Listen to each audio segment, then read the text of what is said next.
Hai, ini sambil nunggu persiapan operasi, aku mau coba menjawab beberapa pertanyaan yang sudah masuk lewat DM ya.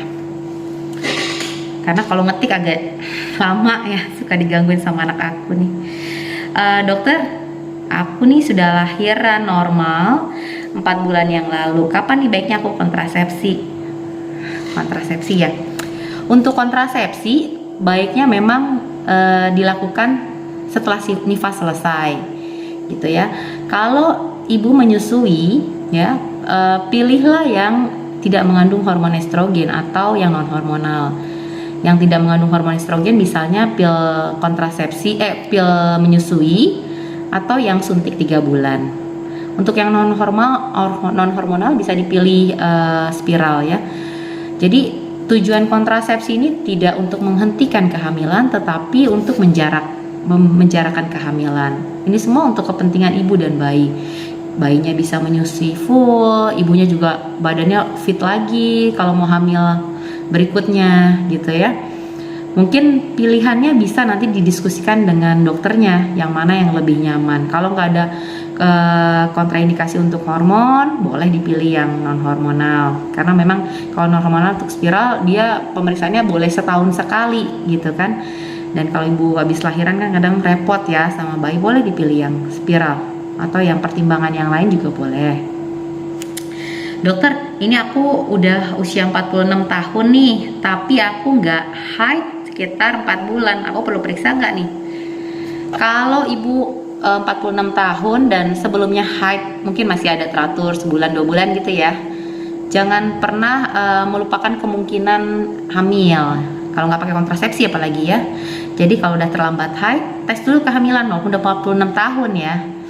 Nah, kalau memang dia tidak hamil, kita pikirkan kemungkinan yang paling sering di usia 46 tahun yaitu memasuki masa perimenopause atau masuk menjelang masa menopause ya.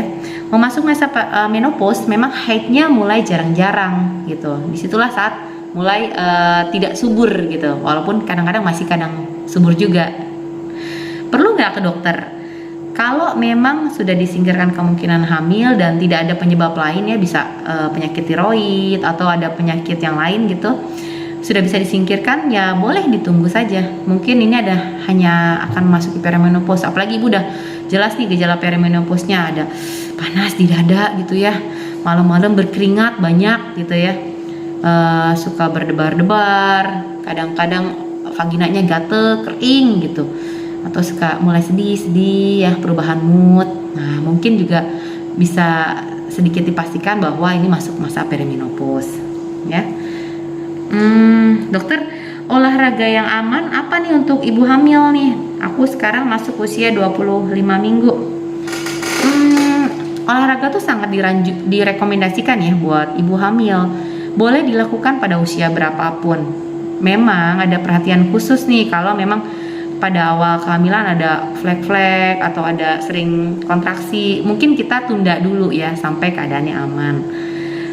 Atau memang ada perdarahan pervaginal, nah itu mungkin kita tunda dulu sampai dokter menyatakan boleh untuk olahraga. Olahraga yang aman apa nih kalau hamil? Boleh jogging, boleh jalan pagi, boleh sepeda statis, berenang, aerobik, boleh yang low impact boleh, moderate impact juga boleh, atau angkat beban boleh 1 kilo ya, nggak boleh 1 kilo 2 kilo, kalau suka ngangkat beban juga boleh.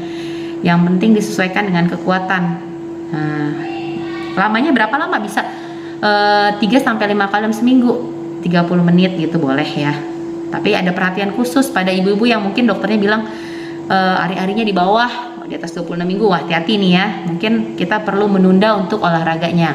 Atau ada ketuban pecah sebelum waktunya gitu, itu juga mesti hati-hati. Atau misalnya ada riwayat penyakit jantung atau anemia berat, mungkin itu juga perlu perhatian ya.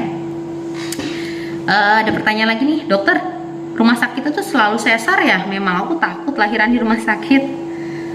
Enggak ya, enggak begitu gitu. Kalau dilihat juga memang ada yang sesar, tapi lebih banyak yang normal kok yang lahir di rumah sakit. Dan sesar itu harus ada indikasinya, nggak boleh operasi sesar karena permintaan ibunya. Ibu boleh ya kalau ibu ya. Kalau permintaan ibu itu ada, memang ada indikasi sesar atas permintaan ibu itu boleh. Tapi kalau atas keinginan dokter nggak pernah gitu. Jadi dokternya mau sesar terus enggak juga gitu.